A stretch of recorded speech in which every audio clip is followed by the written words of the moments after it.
I'm Basil. I'm going to read you Grumpy Badger's Christmas. This is by Paul Bright and Jane Chapman. It was almost Christmas, and the forest was a flurry of activity. The animals were bustling here and there, putting up the Christmas tree, wrapping presents, making tasty puddings and pies, while the young ones were scampering about, squealing with excitement. Everybody was looking forward to Christmas. Well, almost everybody. Grumpy Badger looked out of his window and scowled. "Happy birthday," shouted Squirrel.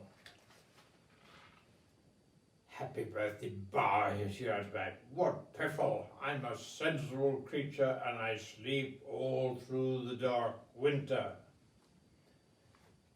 Now I'm going to bed until the spring, and if anyone wakes me, I shall be very, very grumpy." And with that, he pulled his window shut with a clunk.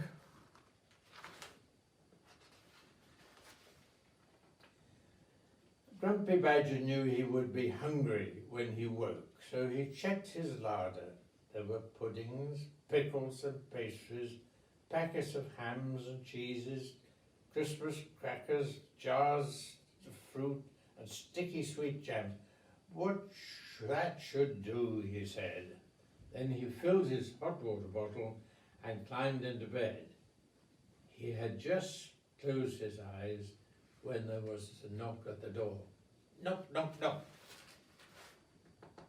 It was Mo. "Happy Christmas, Mr. Badger," he said timidly. "I'm so sorry to bother you, but I've been trying to put lights on the Christmas tree, but it's just too big. Could I please borrow your ladder?"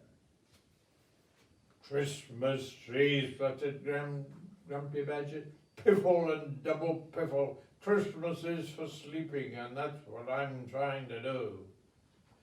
And he closed the door with a bang.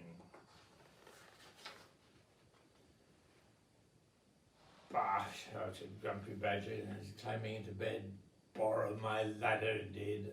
All I want is a bit of peace and quiet, and leave me alone." He peeked under the bed where he had put more food for springtime, candies and cookies and cherry cupcakes. Then he cuddled deep into his warm eiderdown. He was just starting to snore when there was another knock at the door. Knock, knock, knock. This time it was Squirrel. "Hello, Badger," he said cheerily. "I bought you a Christmas present." "Christmas presents?" shouted Grumpy Badger. "Piffle and triple piffle. I don't like presents and I don't like Christmas.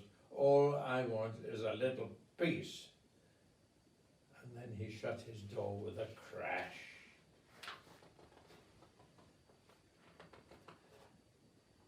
No, Grumpy Badger was really grumpy. To cheer himself up, he thought about the bottles of homemade lemonade he had in the cellar. Then he lay down and closed his eyes, but he couldn't sleep. His head felt a little chilly. Suddenly there was a loud banging on the door. Bang, bang, bang, bang.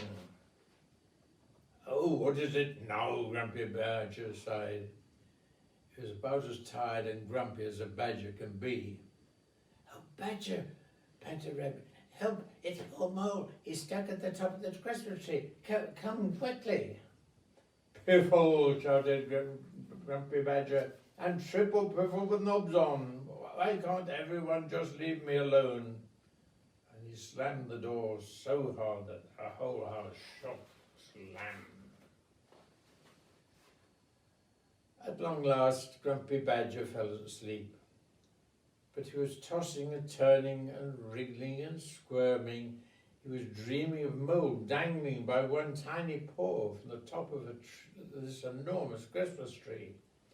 Mole was trembling. Bo was losing his grip. Bo was about to fall.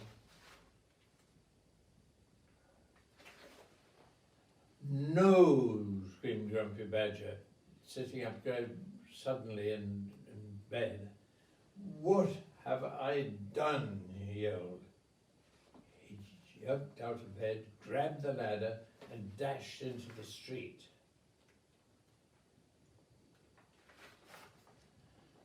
Grumpy Badger raced up to the Christmas tree. Hold on, Mole, he cried. He scrambled to the ladder, scooped Mole gently into his arms, and helped him down to the ground. I'm so sorry, said Grumpy Badger. What a grumpy old fool I've been. You're a hero now, said Squirrel, and gave Badger back his Christmas presents, a soft, fluffy nightcap. Oh, I've been so grouchy, said Grumpy Badger. What can I do to make things better? And then he knew. Badger's Christmas party was the best ever. There were puddings, pickles and pastries, cheeses and hams and sticky sweet jams, cookies and cupcakes and bottles of homemade lemonade. They jigged and they jibed and they joked and they laughed late into the night. Happy Christmas, everybody, Badger cried. And if you don't all come to my party next year, I shall be very grumpy indeed. So you see that Badger may have been grumpy, but he was kind at heart underneath.